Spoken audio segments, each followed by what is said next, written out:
show them. That's why I was talking to them about the states and phases. Also, we'll talk about after this. We'll talk about what allotropes are, and for this one is sulfur.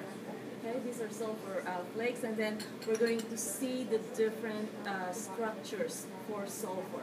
So remember we talked about all of those things, the composition. Now we have the structure, and we're going to look at the structure of sulfur, and then we're going to connect the terms states and phases later on. So when we're done with this, we'll go back to the room and we'll talk about all of those. All right, so what I'm going to do here right now is to heat this up into the yellow, just the yellow color, because when you heat this up, what happens to the atoms? Oh, they speed up. Speed up, right? Correct. Okay. And usually sulfur exists in the allotrope wherein you have 8 atoms. It's like the form of a crown, right? Okay. So it's in the form of a crown. So let's get this going.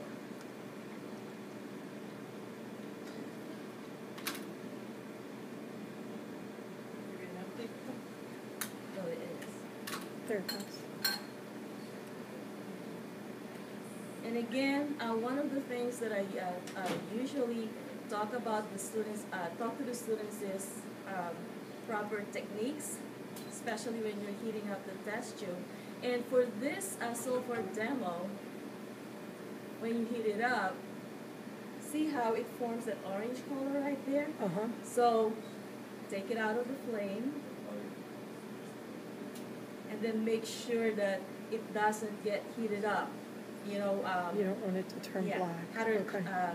You don't get this so much hotter, and it doesn't change that color. We do not want that. Okay. So you just take it out, shake it up a little bit, so it stays in this particular color. Try to heat it as evenly as you can. Yes. Without heating it up too fast. Trying to melt it, but you can't heat it too quickly. Yeah, can't heat it too quickly. Otherwise, you see this part right here? As it changes color real fast. It requires patience. Yes. And a couple trials, and you'll refine your technique. That should do it. So by 6th period, you'll be perfect. Definitely run this one a couple times before you try and run it for a demo in front of your class. Oh, let's see. I've got that.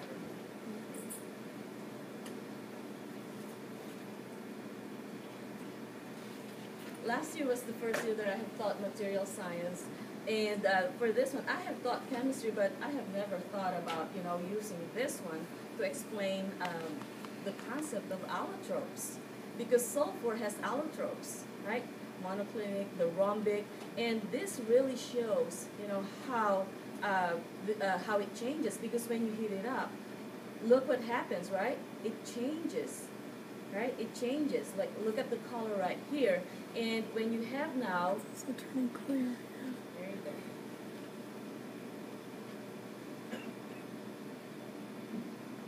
And here's where I find I need to be real patient. Yes. Because there's always that little chunk that's in the center. Yeah, it's at that the won't center. melt. And you'll, in a hurry, and you end up overheating it, so it's just heat, be patient, heat, Yeah. be patient.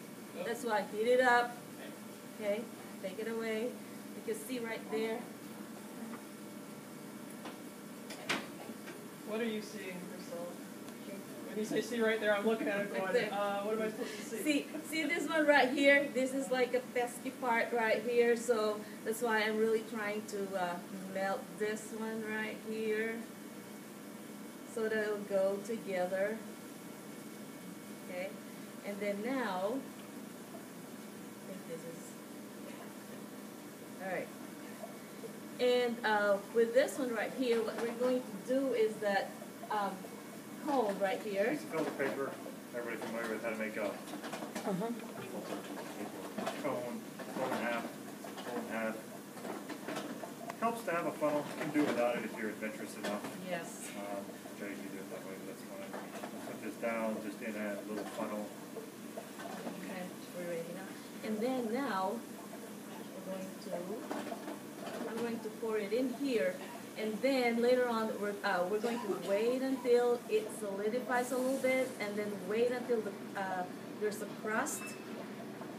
And we're going to see the crystals, the formation of the crystals. Here we go.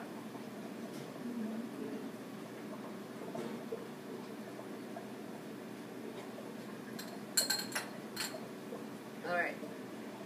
Now you can come closer. Let's see. Come on in, it Come on smells a in. little I'm bit. not